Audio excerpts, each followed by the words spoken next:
Now, of all the championship fights, the only one that actually surprised me was the next one.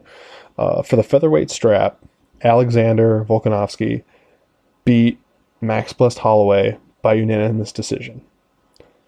I scored it for him. I'm not going to be delusional and say that I think Max won that fight. I had it 3-2. I've heard people that had it 5-0 for Alexander Volkanovski, and that I cannot agree with. I'm there for a debate for 4-1. I had Max 3-2. I just thought that, and I do think Max was coming on stronger in the tail end. Like I said, I gave him the last two. I I don't think I did not underestimate, or anything for Max Holloway. I think I undervalued Alexander Volkanovski quite a bit with his striking acumen. Um, Mainly because with the sheer amount, I'm not sure if I said it in the podcast or not, but with the volume that Max does, he kind of makes your game plan melt away. And since we're so used to seeing that, and I thought that's what he was going to do to Volkanovski, I'm like, Volkanovski's going to have the right game plan. Volkanovski's probably going to win early. But that volume gets put on you, your game plan goes out the window, and then you just try to go for it.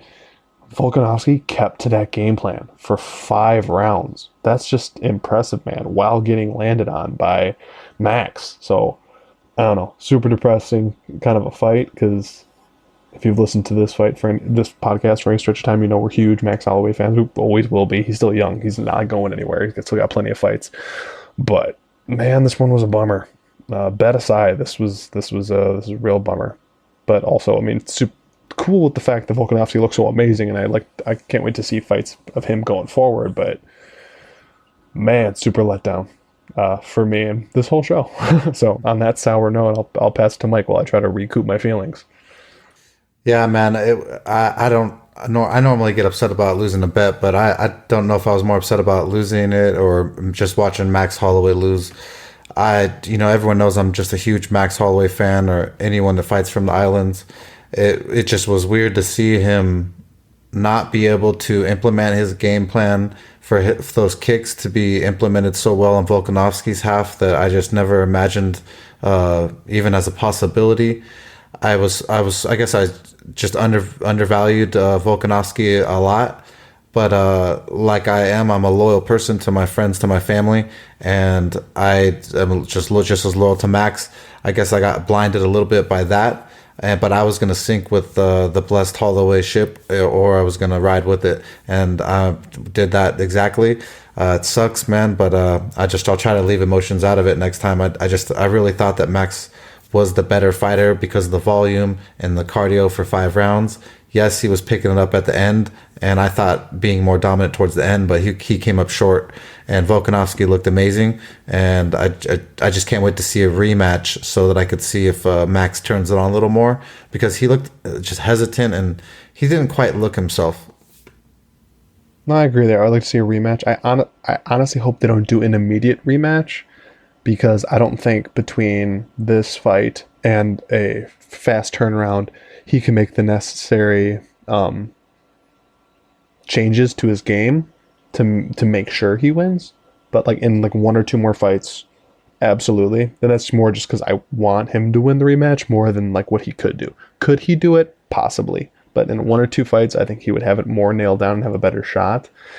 And what you were saying with riding the bus train had me thinking in betting, in UFC, MMA, but all that stuff, especially when it comes to fighting. There's these narratives that we fall in line to.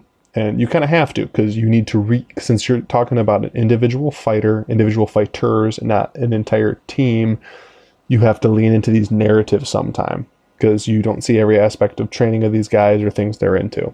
And I'm going to give a more of an explanation to that. And it references this fight, and actually one we just talked about not that long ago. So one of the reasons I downplayed Volkanovski, and I said it on the last podcast, was his two most notable wins were Chad Mendez, who was coming back from 2-year USADA suspension. Quick win over Mike, a jury, but still 2 years USADA suspension, where he beat him handily. Then he went against Jose Aldo, who he beat handily, who hadn't beat too many names since losing to Holloway. So I had in the back of my head that Aldo is washed. Not washed in like he's not a fighter, but like against the elite of the division. So when he beat him, to me, it just showed me, okay, well, he beat a not prime Jose Aldo.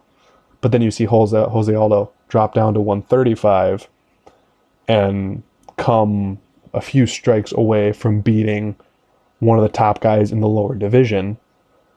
So I definitely watered down that win with the thought that he just beat a not so good Jose Aldo versus, man, he beat a really good Jose Aldo and gave him like the proper due. I still would have gone with Max, but I think that gave me a little bit more push than I would have normally had.